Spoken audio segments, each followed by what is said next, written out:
And he says the West is effed, right? Don't want to say the word. And yeah, and I watched that movie back then, and I thought to myself, why, I couldn't agree more with him. And I think this is where the rubber meets the road right now. This is where people are going to start realizing that the West is, yeah. Thursday, December 18th, 2025, Maneco 64, home of alternative economics and contrarian views. We're going to talk about war and economics and politics today, and specifically for the West. And by the West, I mean the countries that are in NATO, so to speak, the United States, Canada, Western Europe, i.e. the EU and the UK, and Australia and New Zealand. And I think we are at a juncture where, yes, the public is getting very upset. The public are waking up to the corruption, to the lies, to the to the deception of the elites, and that's always a huge problem. And I think we're coming towards a juncture where it's getting very dangerous, and it kind of corresponds with the fourth turning in the U.S. It's a Western thing, right? And that's what I want to cover today. And we're going to look at some quotes. We're going to look at some economic data and some other trends as well that I think are important and why we're going down this road. And it's a road, unfortunately, that could have been avoided. And we'll look at why I think so and when it could have been avoided. Before we go on, though, just wanted to thank all of you as we approach the end of this calendar year, 2025. The channel is growing at a rapid pace, at least for me. We started out like the tortoise, right? And it's picking up a little bit. We got 100,000 subscribers last May 2024. I think it was May 2024, and now we're at 161,000. So I thank all of you for your interest in the channel and in the content. One thing I would say, though, I'm checking my analytics here, audience analytics. There's still a lot of you, over 40%, that watch my channel, but are not subscribed. Maybe you've watched it once or twice and you don't like it. I understand, but there must be a few of you there that, should subscribe. I do the same thing. I watch a good video on a channel that I haven't subscribed yet, and I forget to subscribe. I forget to hit the like button. So, yeah, that's my wish for Christmas, that you subscribe if you haven't yet. So, back to more important topics, and topics that could affect you, your family, your community, the country where you live in. And it's very serious. And unfortunately, there's very little we can do as individuals to solve the world's problems. It's more of a, how can I say, it's a bigger thing, right? But the more we know what's going on in terms of who's running things and who's trying to do what, the more we can talk to friends, family, colleagues, to people who want to listen to us, who will give us a few minutes. The more we do that, the better it is, because the less of a chance the powers that be have to keep controlling us. And and that's what it's all about, control. They don't want you self-reliant, sovereign, independent. And what we're gonna talk about today is all about that. So I want to start with a couple of quotes.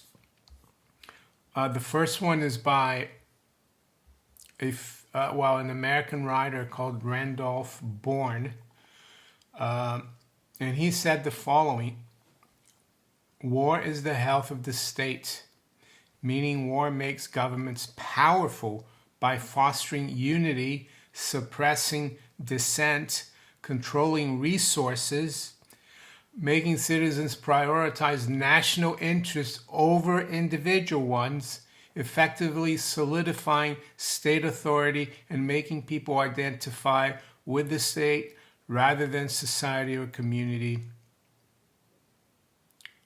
It highlights how conflict blurs lines between government and nation, turning people into a unified herd, serving state goals, even sacrificing individual rights." So I had Lior Gantz the other day from Wealth Research Group, and I agree on a lot of things that Lior says, but one thing that caught my attention is that he thinks the Trump administration, President Trump, is making government trustworthy again. And I have my doubts, big doubts about that because, whatever you might think, Trump is part of a deep state. It might be a faction of the deep state that's fighting another one. So just the term deep state, that's the state. So I would be very cautious about what's going on in the U.S. as well. You guys are not out of the woods. So keep this in mind. The other phrase I have is a really good one from Napoleon Bonaparte, of all people. And he said the following: "War is when the government tells you who the enemy is. Revolution is when you figure it out yourself." So, yeah, it says here that it's often attributed to Napoleon Bonaparte. Well, let's attribute it to him. It's a good quote.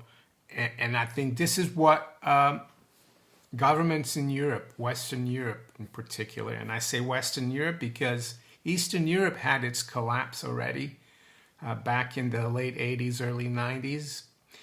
And look where it is now. And the reason I say that is that countries like Poland, Hungary, the Czech Republic, they're all doing really well. Yes, there are exceptions to that, like Ukraine, like Romania, Bulgaria, but generally things didn't get worse from the really horrible experience of socialism, communism under the Soviet occupation and Soviet influence on Eastern Europe. So I think what we're going to witness, and I'm not trying to make a 2026 prediction, but it could very well happen soon because things are getting really, they're really culminating. There's a lot of talk about war in Western European capitals, including London, Paris, Berlin. They're really ratcheting up the drums of war. They are like beating the drums of war really loudly and saying that Russia is going to invade Europe, that we're going to have tanks coming through, like the Prague Spring, right, in 1968. It's going to be Putin's spring or something. And we know that if you're a thinking person and you use common sense and you do your own research, if you don't listen to the BBC or CNN, you know that what's happening in Ukraine was fomented really by the West, by the CIA in 2014. And 2022 is just a culmination of that. and provocation from the West against Russia to expand NATO all the way to Russia's doorstep.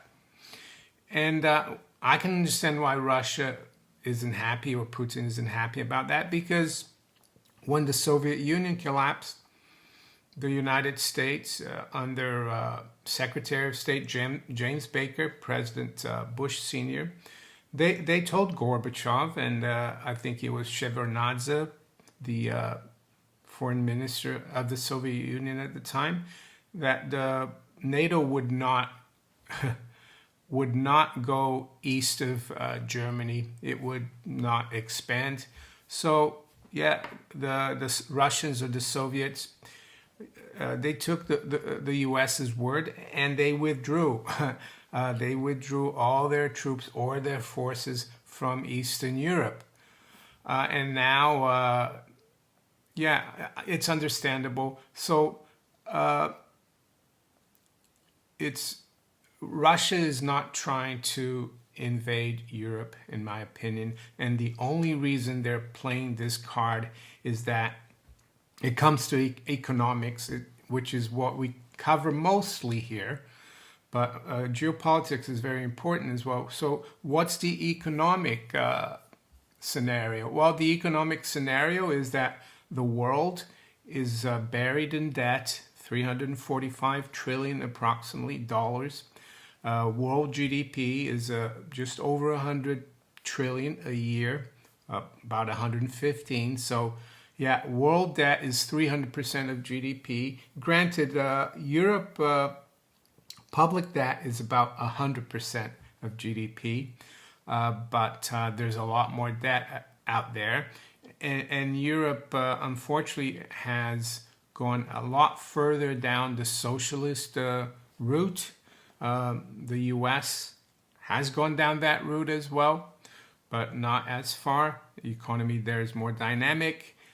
US has a lot more natural resources. Europe has very little natural resources. And that's, I think, part of the problem why Europe wants regime change in Russia, because they want a puppet installed in Moscow so that they can get easy and cheap access to Russia's vast natural resources. But coming back to the economics, so I think, yeah, the debt, to whom is that debt owed to? Well, to creditors, yes, the big banks, you could argue, but also people who have worked all their lives, who have put their savings aside in pension funds. So the debt is really a problem, though, because Western Europe has become, well, government has become so big, it's like spending 50% of GDP. And yes, they include government spending in GDP, but that's a really bad idea, because governments don't really create wealth, do they? They mostly waste wealth, government bureaucracies. So the other factor that we need to include is demographics. Yeah, we've been pushed in the West to have smaller families for both husband and wife to work.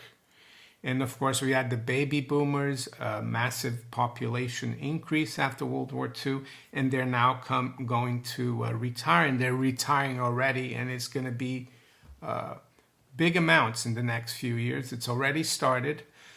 And the problem is that paying for their retirement, the state to pay for their retirement, back when they started this welfare state, you had like 6 or 7 people working to pay for one pensioner or retiree. Now that number is getting more closely 3 or 2 to 1. Yeah, it's a huge problem. So yeah, the debt, big government, and our leaders, unfortunately, if you can call it that, leaders, they're pushing more and more of what's brought us to this problem. They're pushing more big government, They're pushing more government, more government spending, more deficit spending, more inflation. And I said in the beginning that there was a time or a point where we could have avoided this. I think we could have, we could have avoided, but it would have been very tough. We'd be probably still going through even tougher times, but we would be coming out of it much sooner than we're going to come out with what's coming. And hopefully it's not war. But then that was 2008, in the aftermath or right in the middle of the '08 financial crisis. And what do I mean by that? Well, what I mean by that is that our governments in the West, US, Western Europe, they decided to bail out irresponsible bankers and also borrowers. I mean, people who took huge mortgages. They decided to bail them out, to print trillions upon trillions of dollars out of thin air, so the government could take on that debt to bail out the financial system. And at the time, I remember telling colleagues at work, this is going to end in tears. The next generation is going to be up to here in debt. The economy is going to be in tatters.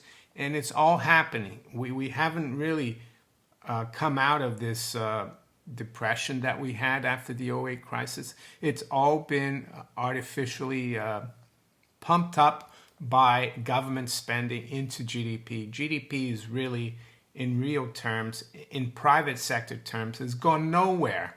Maybe in the US, because they've got so much more debt. They've had access to the money printer because they've had the reputation of being the world's reserve currency, but that's finishing too.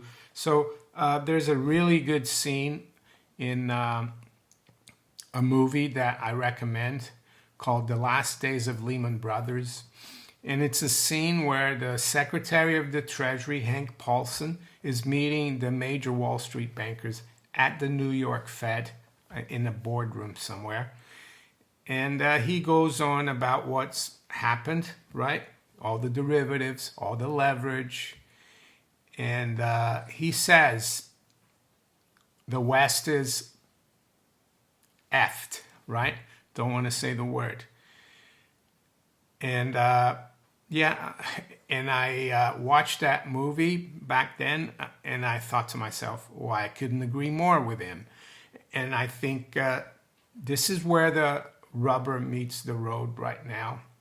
This is where people are going to start realizing that the West is, And of course, our leaders, they're trying to find a bogeyman so that they can blame someone else for the failure of the West. And that man, of course, you can pick Putin or Xi Jinping. And I think that's what it's all about. Maybe in a month's time, this video could be censored or deleted. Who knows? This is how serious it's getting. So it's all about the economics. And I think Gerald Celente also said once that when everything fails, they take you to war, right?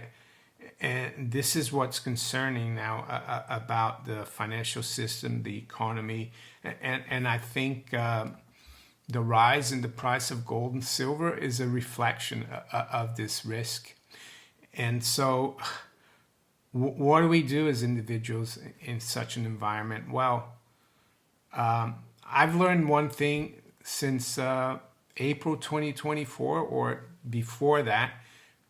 I found out I had a heart condition and I had to be operated on in April 2024. It was a congenital condition, nothing to do with medications. And the cardiologist told me if you don't have the operation, you've got a couple of years to live. And that's changed my whole perspective. And I think that has been the best thing that could have happened to me from something bad.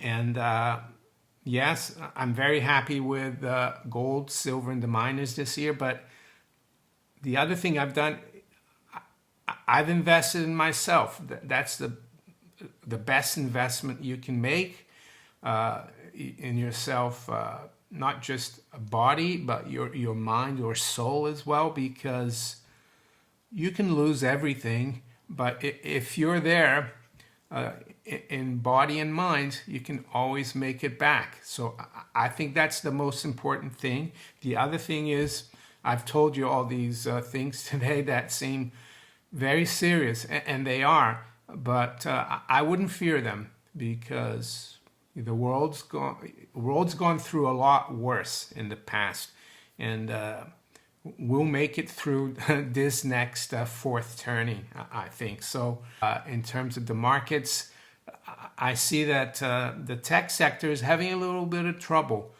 Oracle is down about 50% since October. So could the Magnificent Seven be turning? And that would be serious. That would probably propel the central banks to come in again, to print even more. And concerning tech and AI especially, I just saw a post from good friend Jack Gamble from Nobody's Special Finance YouTube channel. I highly recommend that channel. He concluded that because he's following AI and NVIDIA a lot, and he said that the next thing will be government bailing out AI because they're in trouble. And he noted that just recently they hired OpenAI, the people behind ChatGPT. They just hired George Osborne. Who's George Osborne? Well, he was the Chancellor of the Exchequer, or the head of the Treasury in the UK from 2010 to 2015. And he's a very well-connected guy. So why would they hire like a politician, OpenAI? Well, because they know what's coming, and they're going to need your money. Yes, governments don't have any money. If they're going to bail out AI, the AI sector is going to be with your money. So keep an eye on that and refuse that. I don't know how we're going to do it, but anyway, with that, I'm going to wish you all a very good day. Take care. Bye.